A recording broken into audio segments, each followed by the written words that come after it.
إن الحمد لله نحمده ونستعينه ونستغفره ونعوذ بالله من شرور أنفسنا ومن سيئات أعمالنا من يهده الله فلا مضل له ومن يضلل فلا هادي له أشهد أن لا إله إلا الله وحده لا شريك له وأشهد أن محمدًا عبده ورسوله يا أيها الذين آمنوا اتقوا الله حق تقاته ولا تموتن إلا وأنتم مسلمون يا أيها الناس اتقوا ربكم الذي خلقكم من نفس واحدة وخلق منها زوجها وبث منهما رجالا كثيرا ونساء واتقوا الله الذي تساءلون به والأرحام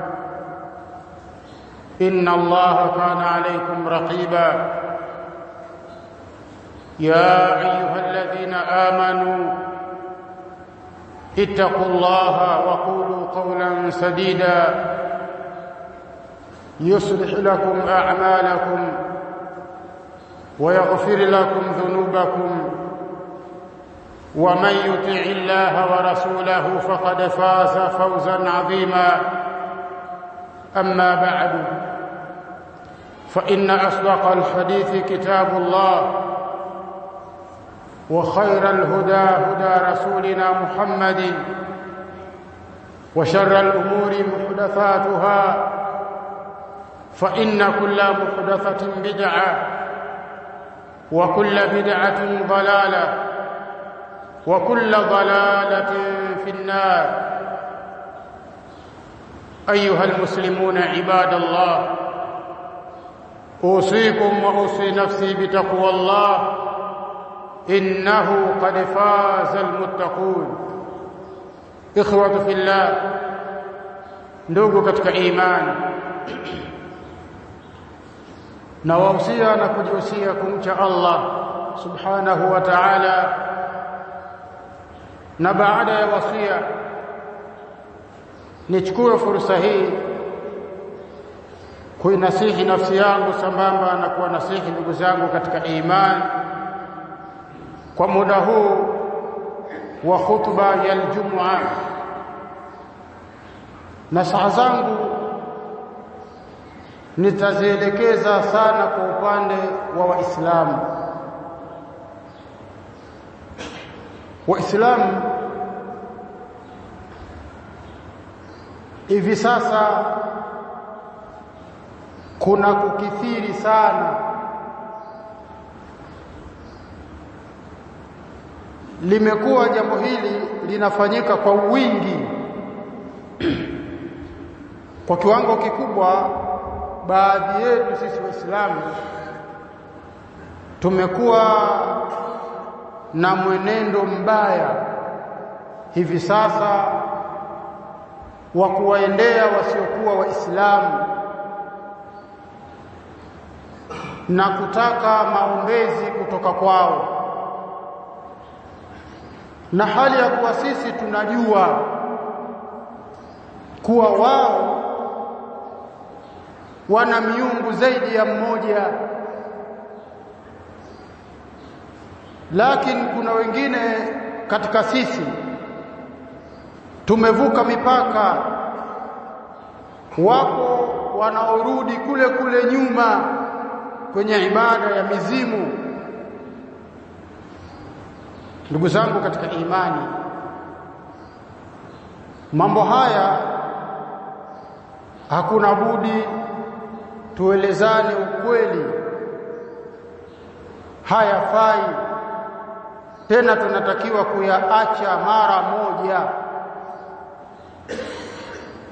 Allah subhanahu wa ta'ala, ndugu zangu katika imani, yeye peke yake ndiyo anayestahiki kuombwa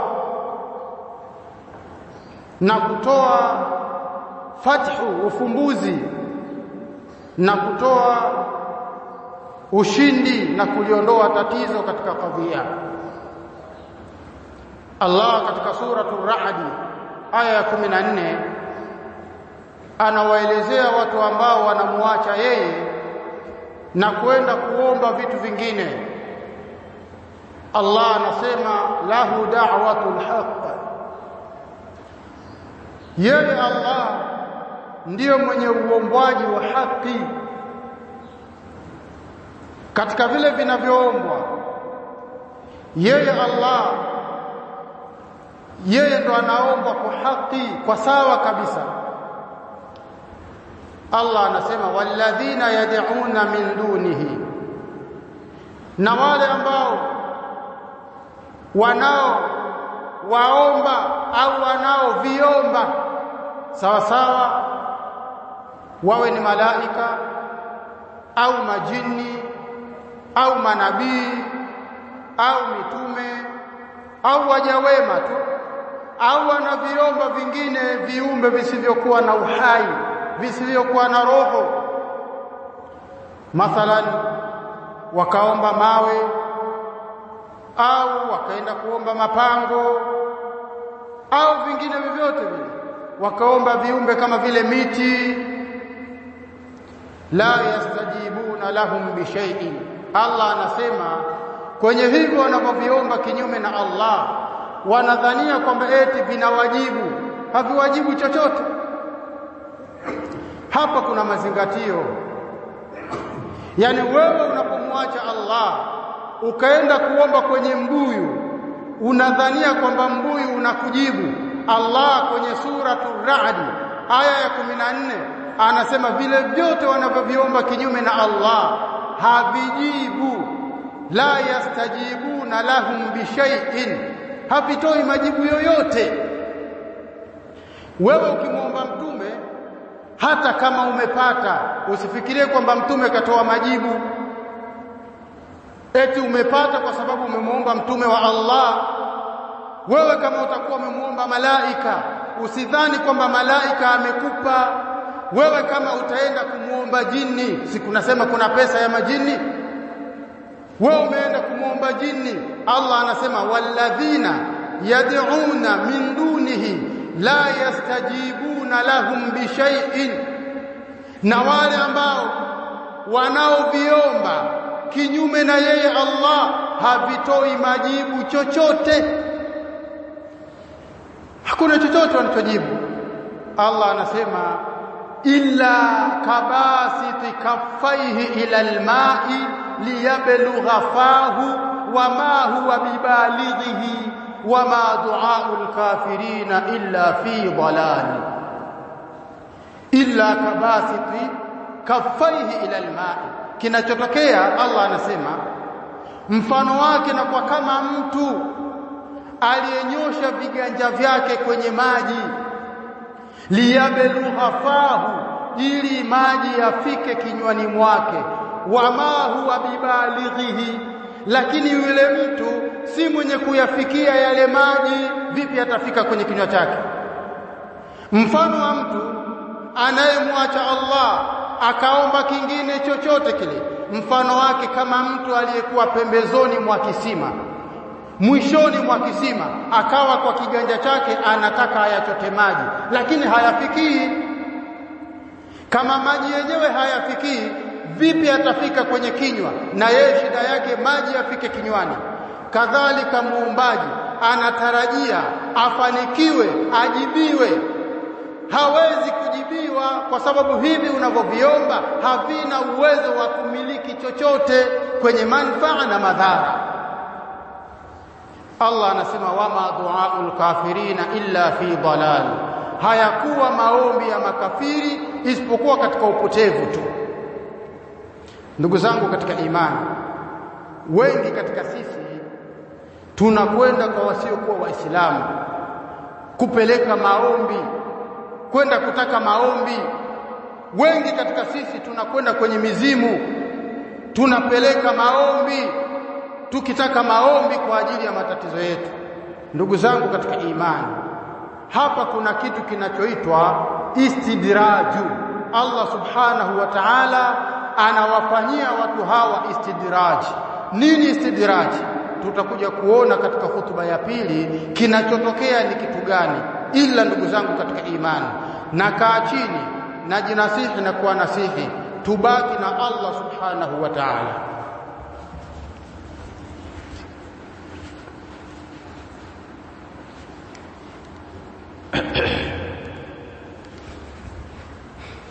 الحمد لله والصلاة والسلام على نبينا محمد صلى الله عليه وعلى آله وأصحابه وسلم. أما بعد، ndugu katika imani, nimeitaja aya katika suratul Ra'd kwenye hutuba ya kwanza, nikasema kwamba haya yanayofanyika na yanayoendelea, majibu hayatoki kwa vile vitu vinavyoombwa. Kuna swali la kujiuliza sasa hapa. Sasa mbona tunaona watu wanaomba mibuyu nao wanafanikiwa? Mbona tunaona watu wanaomba majini nao wanafanikiwa? Bali tunaambiwa yule ana utajiri wa majini, yule anamiliki fedha za majini, yule ana kadha na kadha. Kitu gani kinachotokea? Kuna kitu kinaitwa istidraj. Allah subhanahu wa ta'ala anakifanya kitu hiki. Istidraji kwa Kiswahili ni kumvuta mtu pole pole, ndio maana istidraji, kumwangamiza mtu na kumvuta mtu kwenye himaya yako, kwenye miliki yako, kwenye 18 zako, lakini pole pole kwa namna ambayo mwenyewe hajui, ndio inaitwa istidraj. Na hili Allah amelizungumza ndani ya Qur'ani kwenye maeneo mengi kabisa. Kwa wale wanaomfanyia mzaha Allah, na yeye anawafanyia mzaha hivyo hivyo. Kwa wale wanaomcheza shere Allah, na yeye anawacheza shere hivyo hivyo. Kwa wale wanaomfanyia vitimbi Allah, na yeye anafanya vitimbi hivyo hivyo. Lakini istidraji ya Allah na kucheza shere kwa Allah na istihzai ya Allah na vitimbi vya Allah vinakuwa ni majibu ya yule mtu baada ya kuwa yeye amekengeuka.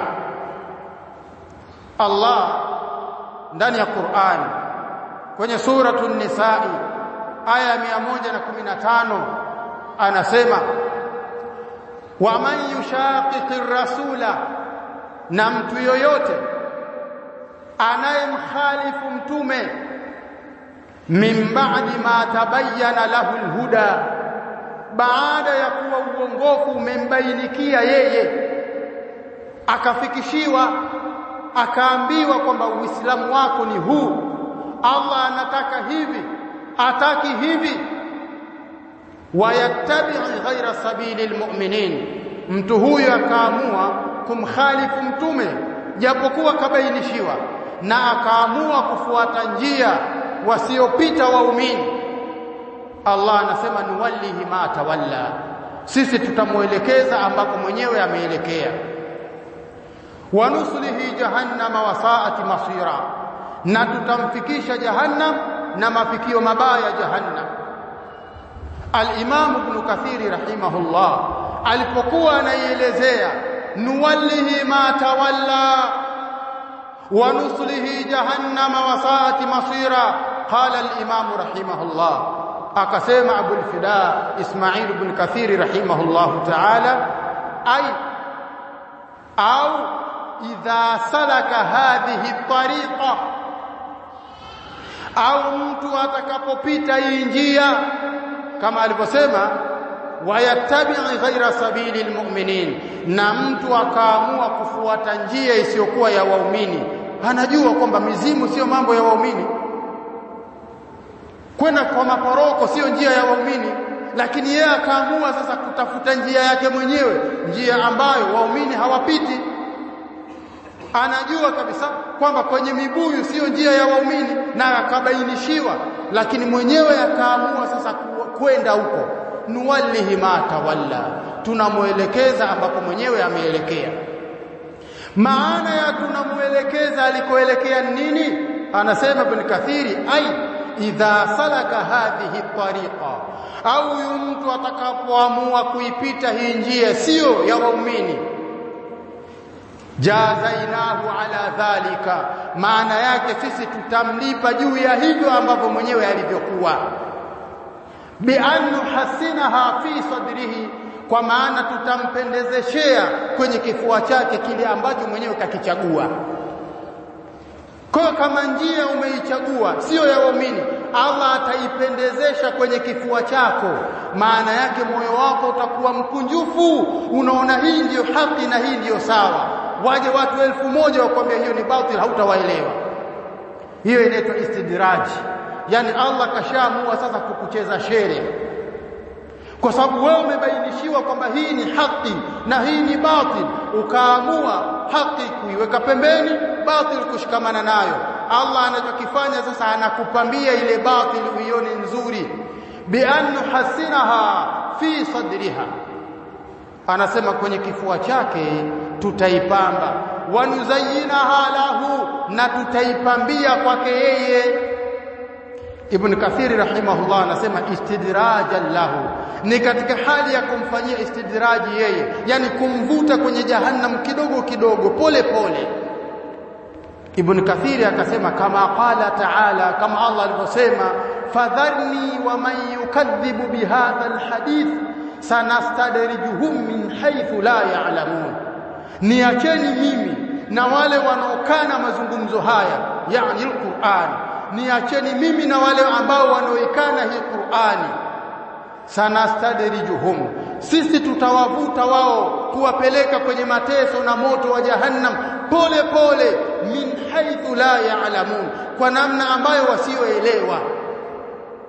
Allah subhanahu wa ta'ala katika surati al-Baqara anasema, Allahu yastahzi'u bihim wa yamudduhum fi tughyanihim ya'mahun, Allah atawafanyia mzaha kama wao wanavyomfanyia mzaha wanafiki, na yeye Allah atawafanyia mzaha na atawadumisha na kuwabakisha kwenye upotevu wao, wanatangatanga, lakini wataona kwamba lile jambo ni la sawa sawa, lile jambo ni zuri, lile jambo ni haki. Hii ni istidraji. Ndugu zangu katika imani, tusighurike na watu ambao wanafanikiwa kwa kupitia mizimu, tusighurike na watu ambao wanafanikiwa kwa kupitia mashaitani, tusighurike kwa watu ambao wanafanikiwa kwa kupitia maparoko. Hii ni istidraji. Allah subhanahu wa ta'ala anawavuta pole pole kwa namna ambayo wasioelewa. Tumuombe Allah subhanahu wa ta'ala atubakishe katika Uislamu. Tumuombe Allah subhanahu wa ta'ala atubakishe katika njia ya sawa sawa. Ndugu zangu katika imani, shida zipo, mitihani ipo, lakini Allah subhanahu wa ta'ala anayafanya haya. Ni nani atakayekuwa mwenye kusubiri akabaki na Allah, na nani ambaye atashindwa kusubiri atakengeuka, ataamua kufuata njia za mashaitani? Allahumma arina al-haqqa haqqan warzuqna ittiba'a, wa arina al-batila batila warzuqna ijtinaba. Wa sallallahu ala nabiyyina Muhammad wa ala alihi wa sahbihi wa sallam.